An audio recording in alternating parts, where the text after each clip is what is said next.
It's Jessie and Samantha on the camera. Hi, daughter. So, I'm going to start with the cheesecake today. We're going to go off of this recipe, Philadelphia Classic Cheesecake. It's on the inside of this box. I just thought I'd try it one day, and I freaking love it. And so does everybody else, so hopefully you'll love it too. The amount of graham crackers equals this. So we're going to go ahead and crush this up, and then we're going to put it in here. And then we're going to add, let's see, 3 tablespoons, 1, 2, 3, into graham cracker crust. We're going to do 1/3 cup of margarine, butter, melt it. We're going to pour that into there. Then we got 4 cream cheese, 8-ounce right here, which is one of these. 4 of these actually. 1, 2, 3, 4. And then you got 1 teaspoon of vanilla extract. So 1 teaspoon of vanilla extract into there. And then you got 1 cup that we're going to put in there and 4 eggs into there. Of flour or sugar? Sugar. Okay. Sugar. Okay. Crush them up. Okay, so everything's crushed up. Now this is honey graham crackers. I've noticed that the honey graham cracker really gives it a really good taste.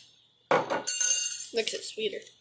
Yeah, and sometimes I don't like the taste of the crust, so I end up just eating the cheesecake instead of the crust. But with this, with the honey graham cracker, you actually want to eat the crust. And then we're going to add the butter. So I just added the sugar, mixed it up. Now I added the melted butter. And we're going to mix that up real good.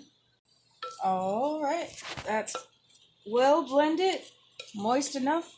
Now I did not grease this. It has a non-stick coat on it, so do not do a spray.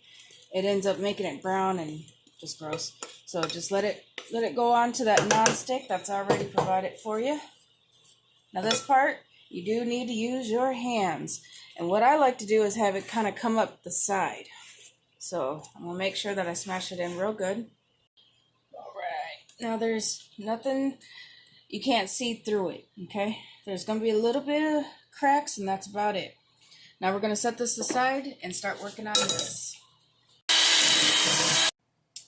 Alright, so right now, I wanted to make sure that the cream cheese is nice and aerated and blended. So what I did prior to this is making sure that it's softened pretty much almost to room temperature. And if you don't have time to do that, just go ahead and throw it in the microwave for a little bit. It actually has directions on the cream cheese box to soften your cream cheese, okay? So now I'm going to add, let's see, my vanilla very carefully. What is that? This is vanilla extract. Well, like, what's the measurement? Oh, that's 1 teaspoon, okay? 1 teaspoon of vanilla. 1 teaspoon. This is 1 tablespoon. You want 1 teaspoon. All right, now I'm going to go ahead and blend that up before I add any of the sugar. Lots and lots of blending. So you want to preheat your oven to 325. So I already got that going. It's ready.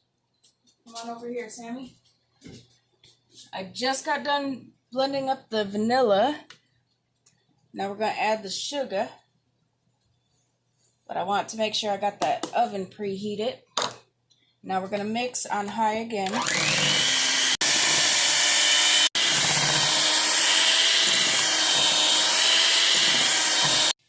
So I made sure that it's nice and smooth. There's not a lot of lumps. You want it to be real creamy looking. Just creamy. Okay? Now I'm going to add the 4 eggs all in at once. And I'm going to put it on low because I don't want to super mix the eggs. On the recipe, it says 1 at a time.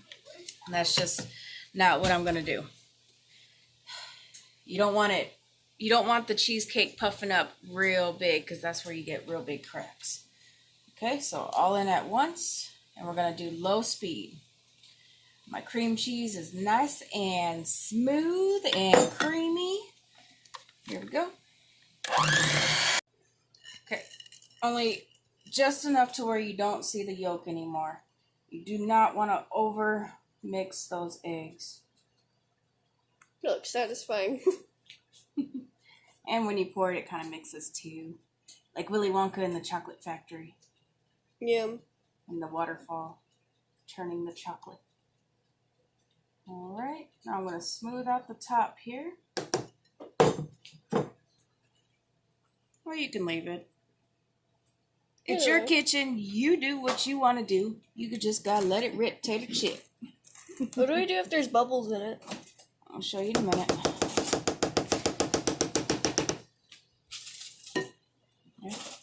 Alright, so you see the air bubbles? I'm just gonna give it a little bit of tap and a little twist. But really, eventually they're gonna come out and it's not gonna hurt cheesecake that much. Okay? Very easily. Put it in the oven. Alright. Put it in the center. Maybe. Now I'm going to let that cook for 55 minutes. 55 minutes. All right. 55 minutes. Alright, now that this is going to be cooking for 55 minutes, I'm going to do 2 videos, so the end product will be in part 2. All right. Let it rip. Tater chip. Bye.